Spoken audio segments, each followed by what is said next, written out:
존귀하신 하나님, 주님의 이름을 높여드립니다.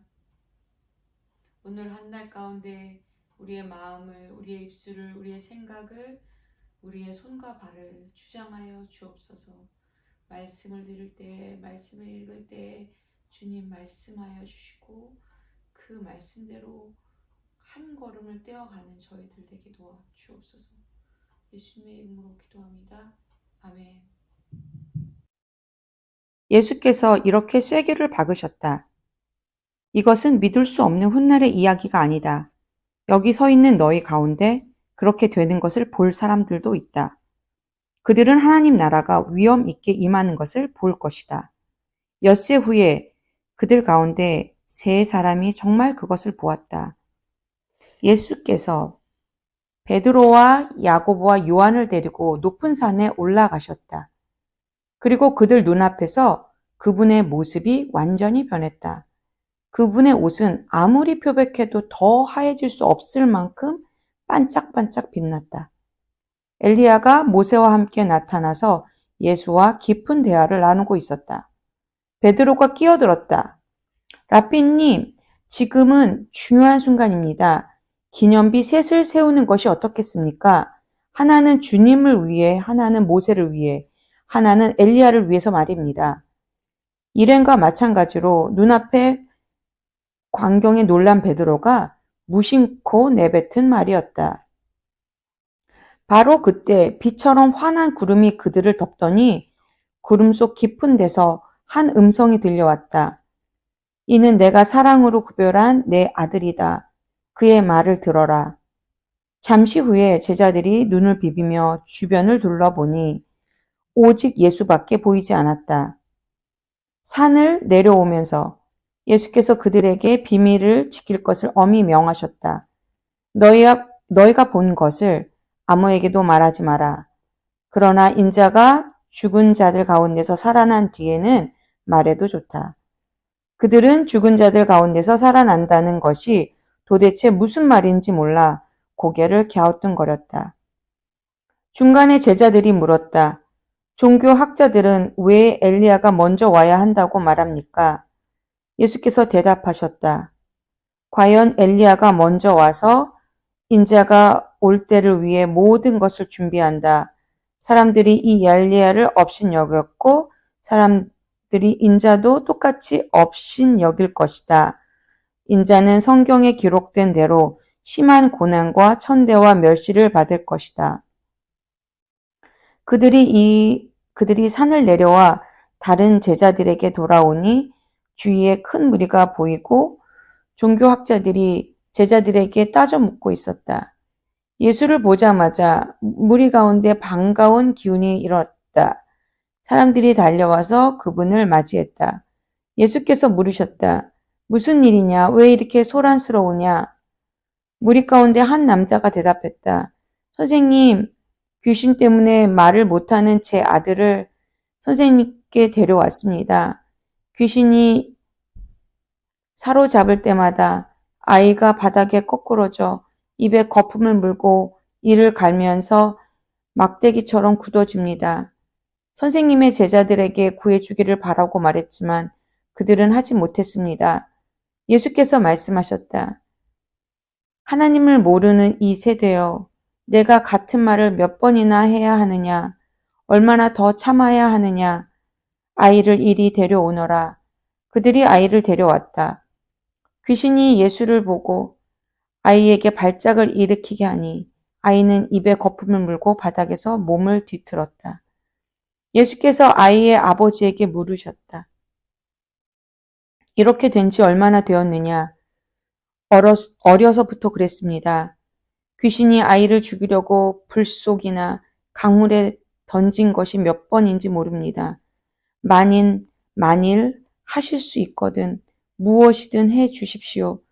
불쌍히 여기셔서 저희를 도와주십시오.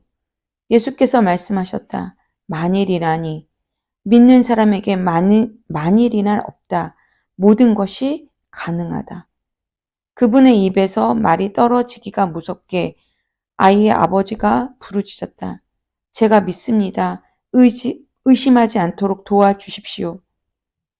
무리가 속속 모여드는 것을 보시고 예수께서 악한 귀신에게 명령하셨다. 벙어리의 귀머거리 귀신아, 내가 내게 명한다. 아이에게서 나와 다시는 얼씬거리지 마라. 귀신은 고함을 지르고 마구 몸부림치면서 나갔다. 아이는 송장처럼 핏기가 없어졌다. 그러자 사람들이 아이가 죽었다고 말하기 시작했다. 그러나 예수께서 아이의 손을 잡아 일으키시자 아이가 일어섰다.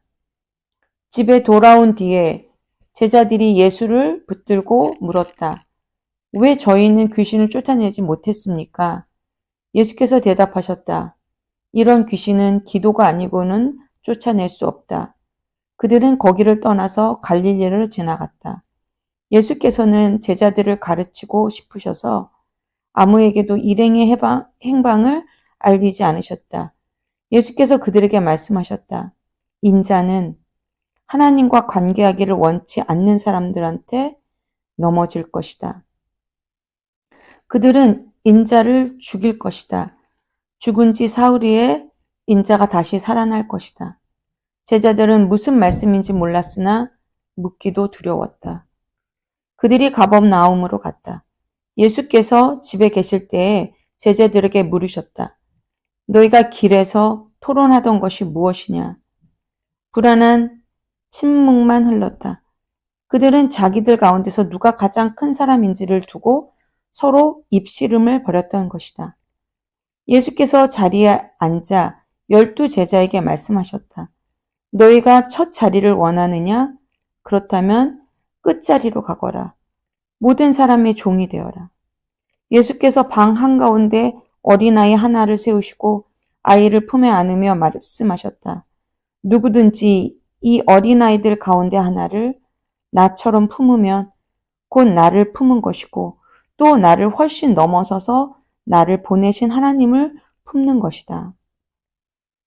요한이 입을 열었다. 선생님, 어떤 사람이 주님 이름으로 귀신을 쫓아내는 것을 보고 우리가 막았습니다. 그가 우리에게 속한 사람이 아니어서 그렇게 했습니다. 예수께서 기뻐하지 않으셨다. 그를 막지 마라. 내 이름으로 선하고 능력 있는 일을 하고서 바로 나를 깎아내릴 사람은 없다. 그가 적이 아니라면 곧 우리 편이다.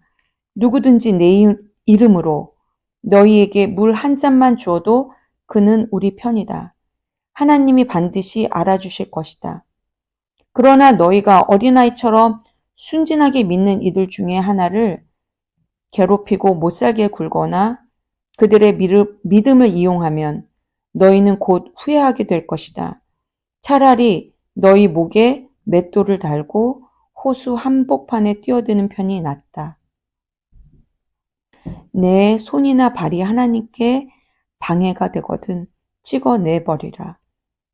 손이나 발이 없더라도 살아있는 것이 두 손과 두 발을 보란듯이 가지고서 영원히 불타는 용광로 속에 있는 것보다 낫다. 또 내 두 눈이 너를 하나님에게서 멀어지게 하거든 뽑아내 버려라. 한 눈으로 살아있는 것이 지옥불 속에서 2.0 시력을 발휘하는 것보다 낫다. 머지않아 모든 사람이 재련의 불 속을 지나겠지만 너희는 영원한 불꽃으로부터 보호받고 보존될 것이다. 너희는 스스로 보존하는 자가 되어라. 평화를 지키는 자가 되어라. 아멘.